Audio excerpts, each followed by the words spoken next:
Hello everyone, my name is Aditya Vardhan और इस video में हम बात करने वाले हैं 5 रीजन के जिसके कारण आपको अपना फ्लैट खरीदने का आइडिया को ड्रॉप कर देना चाहिए।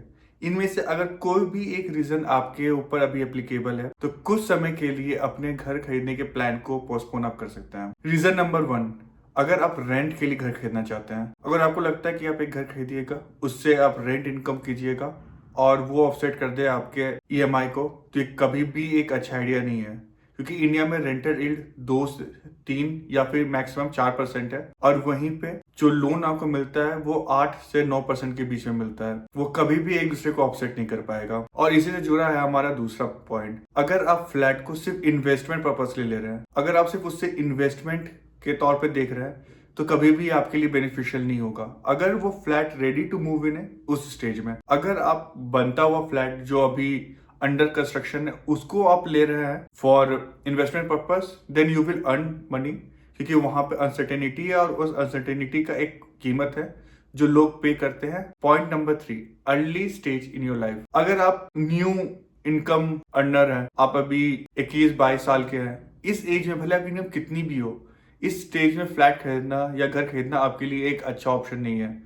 क्योंकि इस स्टेज में आप ग्रो कर रहे हैं, आपको अभी अपनी रिक्वायरमेंट नहीं पता, आपकी कितनी रिक्वायरमेंट होगी, आपको कैसा घर चाहिए होगा, कहाँ रहना चाहेंगे, प्लस आपके लाइफ पार्टनर के बारे में आपको अभी नहीं पता। तो ये सारे अनसर्टेनिटी आपको बाद में हैम्पर करेंगी अगर जब आपने कोई डिसीजन लिया, अगर वो सही नहीं बैठा तो। इसलिए आप जब अर्ली स्टेज में हैं तो इस समय अवॉइड कीजिए घर खरीदना। लेटर स्टेज ऑफ लाइफ, जब आप में ये सारे अनसर्टेनिटी जो आपके लाइफ से जुड़े हुए हैं वो सॉल्व हो जाए, तब आप घर खरीदिए। Fourth point, not decided yet to live in which city. अगर आपने अभी ये तक डिसाइड नहीं किया कि वो किस शहर में रहना है आगे चल के, तो किसी भी शहर में इन्वेस्टमेंट करना आपके लिए सही ऑप्शन नहीं है।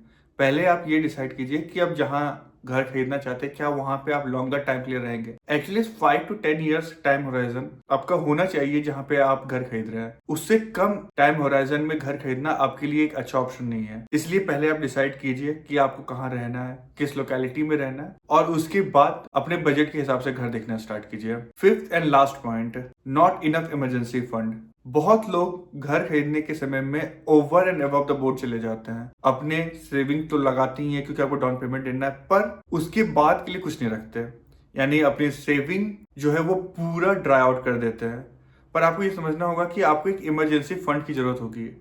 सारा चीज आप अपने पैसे अपने घर में लगा देंगे तो आप उसको लिक्विडेट नहीं कर सकते। प्रॉपर्टी लिक्विडेशन में टाइम लगता है और आपको इमरजेंसी फंड की जरूरत होगी अपने इमीडिएट रिक्वायरमेंट को फुलफिल करने के लिए। जैसे कि आपका लिविंग कॉस्ट होगा, आपके फिक्स्ड कॉस्ट हैं, आपके ईएमआई है, तो एटलीस्ट आपके पास जो नया ईएमआई बनेगा आपके घर लेने के बाद, वो अमाउंट जोड़ के करंट एग्जिस्टिंग जो आपका फिक्स्ड कॉस्ट है वो जो ऐड होगा मंथली, उसका एटलीस्ट 6 मंथ का आपके पास होराइजन का मनी होना चाहिए इन इमरजेंसी फंड। उसके बाद ही आप फ्लैट या घर लेने के बारे में सोचें। तो ये 5 पॉइंट है जो मैं इस वीडियो में डिस्कस करना चाहता था। अगर आपको ये वीडियो अच्छा लगा तो do like, share and subscribe to my channel.